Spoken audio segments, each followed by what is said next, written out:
아브람은 자기가 살던 곳을 떠나 가데스와 술 사이 그랄에 거주하게 됩니다.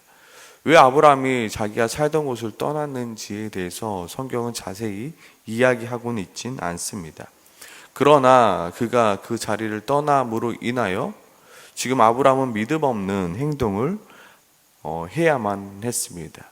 그 믿음 없는 행동은 무엇이었습니까? 바로 자신의 아내를 자신의 누이라 속이는 믿음 없는 행동이었습니다. 그 믿음 없는 행동으로 말미암아 결국 그랄 왕 아비멜렉은 바로 그 아브람의 아내 사라를 데리고 가고 맙니다. 이는 이미 창세기 12장 예굽에서도 아브람은 자신의 아내 사레를 자신의 누이라고 속이는 믿음 없는 행동을 저지르고 말았습니다. 그리고 오늘 또다시 오늘 본문 속에서 이 믿음 없는 행동을 반복하고 있는 것입니다. 저는 이 본문을 묵상하면서 그래도 아브람은 믿음의 조상인데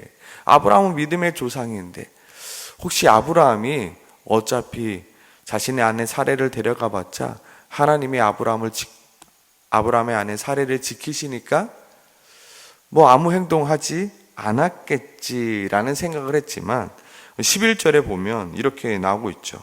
아브라함이 자신의 아내를 속인 것은 무엇 때문입니까?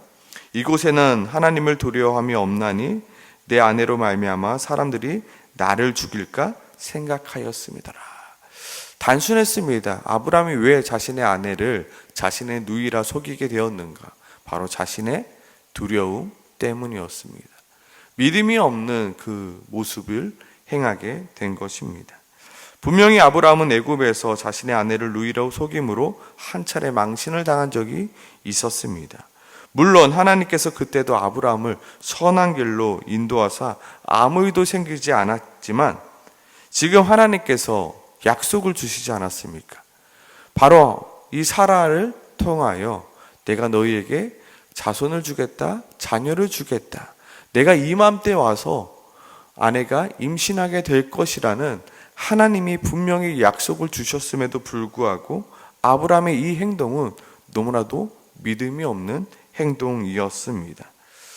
분명 하나님께서 내년 이맘쯤에 아내 사라에게 아들을 생길 것이라 약속을 하였음에도 불구하고 자신의 아내 사라를 자신의 누이라 속이고 자신의 아내가 어떻게 되든 상관없이 나만 살면 돼 라는 마음으로 지금 믿음 없는 행동을 하고 만 것입니다. 그럼에도 불구하고 오늘 하나님께서는 믿음 없는 행동을 하고 있는 아브라함을 뒤로 하고 하나님은 홀로 아브라함에게 주신 그 약속을 지키기 위하여 열심히 일하고 계신 하나님의 모습을 보여주고 있습니다. 오늘 본문 3절에 보면 이렇게 나와 있습니다. 그 밤에 하나님이 아비멜렉에게 현몽하시고 그 밤에를 동그라미 치시면 됩니다. 여기서 그 밤은 어떤 밤입니까? 바로 아비멜렉이 그 아내 사레를 데려갔던 그 밤을 말합니다. 하나님께서는 아비멜렉이 사라에게 무엇을 하기 전에 바로 그 밤에 아비멜렉의 꿈에 찾아가 이야기하고 있는 것입니다. 얼마나 하나님께서 빠르게 움직이셨는가 바로 보여주시고 있습니다. 하나님께서 사라를 보호하시기 위하여 하나님께서 아브람과 하신 그 약속을 지키시기 위하여 지금 하나님께서는 고군분투하고 계신 것입니다. 지금 아브람의 모습은 무기력합니다. 아비멜렉이 자신의 아내를 데려감에도 아브람은 아무런 반응을 하지 못하고 있습니다. 이 모습은 되게 의아한 모습입니다. 왜냐하면 롯이 잡혀갔을 때 아브람은 어떻게 하였습니까? 자신이 길리었던 훈련하였던 318명의 그 사람들을 데리고 가서 단까지 쫓아갔던 아브라함인데 이제는 나이가 많아서 그런지 아무것도 하지 못하고 있는 모습입니다. 그럼에도 불구하고 누가요? 하나님은 그 아브라함과 하신 그 약속을 지키시기 위하여 아비멜렉 꿈에 현몽하여 말씀하고 계십니다. 3절이죠. 그 밤에 하나님이 아비멜렉에게 현몽하시고 그에게 이르시되 내가 데려간 이 여인으로 말미암아 내가 죽으리니 그는 남편이 있는 여자임이라. 6절에서도 또다시 말씀하시죠. 하나님이 꿈에 또 그에게 이르시되 내가 온전한 마음으로 이렇게 한 줄 나도 알았으므로 너를 막아 내가 내게 범죄하지 아니하게 하였으니 여인에게 가까이 하지 못하게 함이 이 때문이라 라고 말씀하십니다. 만약에 하나님께서 아비멜렉을 막지 못하였다면 사라는 아비멜렉에게 범하여지게 될 것이며 하나님의 약속 또한 이루어지지 않게 될 것입니다. 그렇기 때문에 하나님께서는 지금 아비멜렉의 꿈에 나타나시어 아비멜렉이 사라에게 가까이 하지 못하게 막으신 것입니다. 어쩌면 이 사건을 통하여 우리는 아브라함의 무기력함을 볼 수 있으며 반대로 어쩌면 하나님께서 얼마나 그 약속을 지키기 위하여 열심으로 일하고 계신가를 우리는 볼 수 있는 것입니다. 아브라함은 약속을 받은 자입니다. 어떻게 해서든지 아비멜렉으로부터 사라를 지켜야만 했습니다. 아니면 네게부 땅으로 옮기지 말았어야 합니다. 아브라함은 알고 있었습니다. 네게부 땅에 자신의 땅에 옮기게 되면 새로운 땅으로 가게 될 것이고 그 새로운 땅으로 자리를 옮기면 그랄 왕 아비멜렉이 있을 것을 알고 있었고요. 아비멜렉은 하나님을 두려워하지 않기에 내가 내 아내 사라를 누이라 속이지 아니하면 내가 죽임을 당할 줄 알았음에도 불구하고 지금 아브라함은 그 땅으로 옮겨간 것입니다. 어떻게 하나씩 찾아보면 아브라함의 이 모습들, 이 행동들은 모두 믿음 없는 행동이었습니다. 또한 이 모습은 어쩌면 하나님의 약속과는 별 관심 없어 보이는 아브라함의 모습이었습니다. 아니 1년 뒤에 하나님께서 사라의 몸속에서 아이를 태어나게 할 것인데 어떻게 그런 행동을 할 수 있겠습니까? 오늘을 살아가고 있는 우리 또한 마찬가지의 모습입니다. 우리의 행동 또한 너무나도 믿음 없어 보이는 행동을 할 때가 참으로 많습니다. 하나님이 내게 주신 그 약속과는 너무나도 상관없어 보이는 행동과 그 선택을 할 때가 너무나도 많습니다. 모두 하나님의 약속을, 하나님을 믿는 믿음의 행동하기보다 내 눈앞에 보이는 이득과 내 눈앞에 보이는 유익을 쫓아 행동할 때가 너무나도 많다는 것입니다. 내게 조금이라도 유익이 된다면, 내게 조금이라도 이득이 된다면 아무것도 상관없이 그 이득을 쫓아가 살아가고 있는 이 아브라함의 모습처럼 우리 또한 그렇게 살아갈 때가 많다는 것입니다. 아브라함, 타당한 이유가 있었겠죠. 네게부 땅에 갈 이유가 있었겠죠. 지금 그 땅 가운데 가뭄이 들었든지 힘이 들든지 어렵든지 이유가 있었겠죠.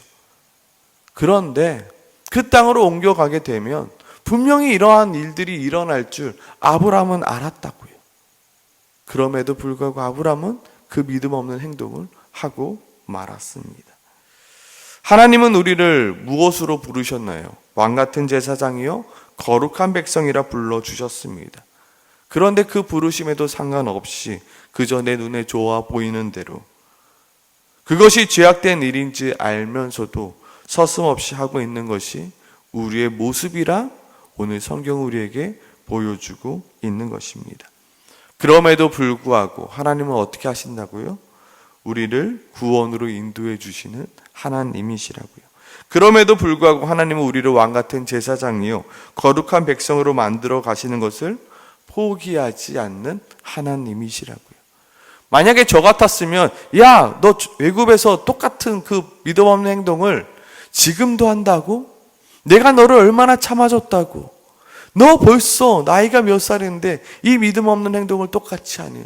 내가 너에게 얼마나 수많은 약속을 보여줬고 얼마나 많은 일들을 보여줬는데 너는 또다시 나를 믿지 못하고 이런 행동을 하고 있니? 라고 말씀하지 아니하시고 하나님은 아브라함을 묵묵히 지켜주시며 하나님께서는 그 약속을 이루시기 위하여 고군분투하시는 하나님을 보여주고 있는 것입니다. 그리고 하나님은 어떠한 하나님입니까? 우리의 믿음 없는 행위로 말미암아 우리의 인생이 망가지는 것을, 우리의 인생이 산산조각 나는 것을 다시금 그 일들을 막으시고 우리를 선한 길로 인도해 주시고 계시는 하나님이라는 것입니다. 오늘 본문 속 하나님이 아비멜렉을 막지 아니하셨다면 아브라함의 이야기는 여기서 종료되고 말 것입니다. 하나님이 아비멜렉을 막지 않았으면 아브라함의 가정은 산상조각 나게 될 것입니다. 그러나 하나님께서 하나님의 열심으로 아브라함을 도우사 다시금 아브라함이 하나님의 그 약속을 이어갈 수 있게 하나님께서는 만들고 계신 것입니다. 14절에서 16절이죠.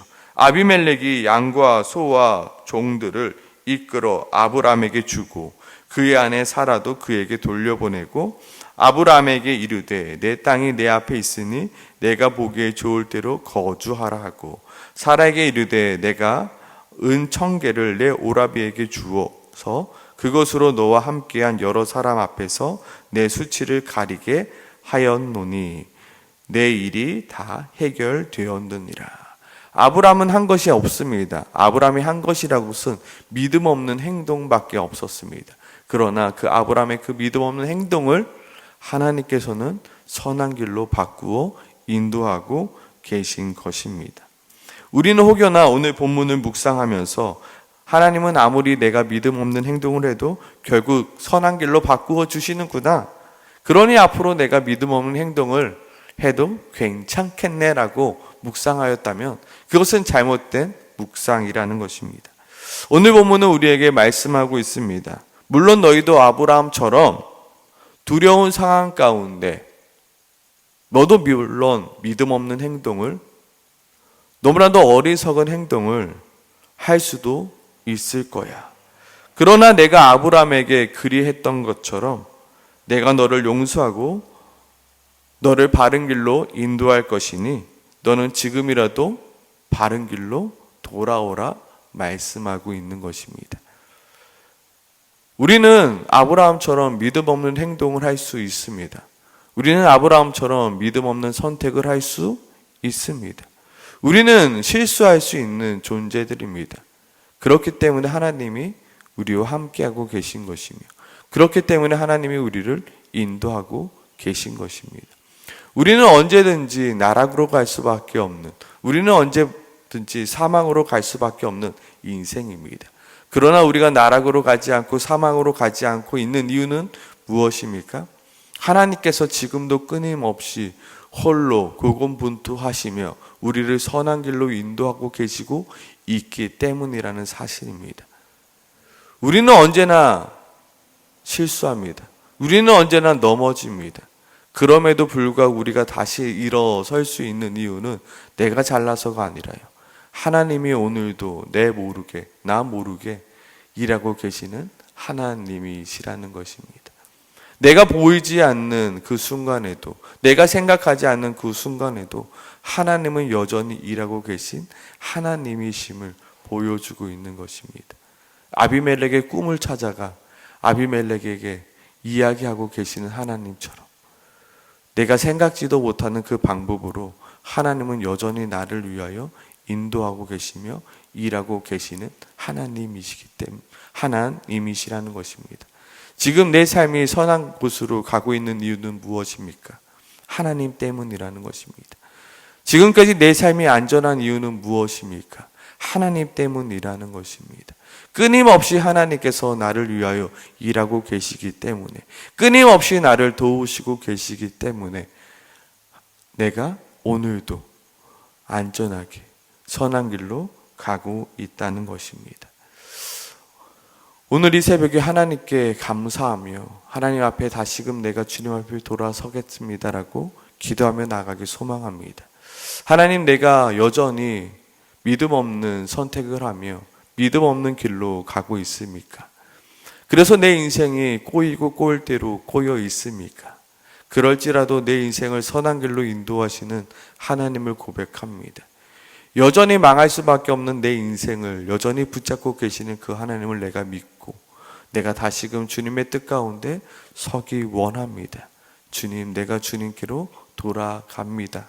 주님, 나의 발걸음을 다시금 선한 길로 인도하여 주시옵소서라고 오늘 이 새벽에 함께 같이 기도하며 나가기 소망합니다. 함께 기도하겠습니다.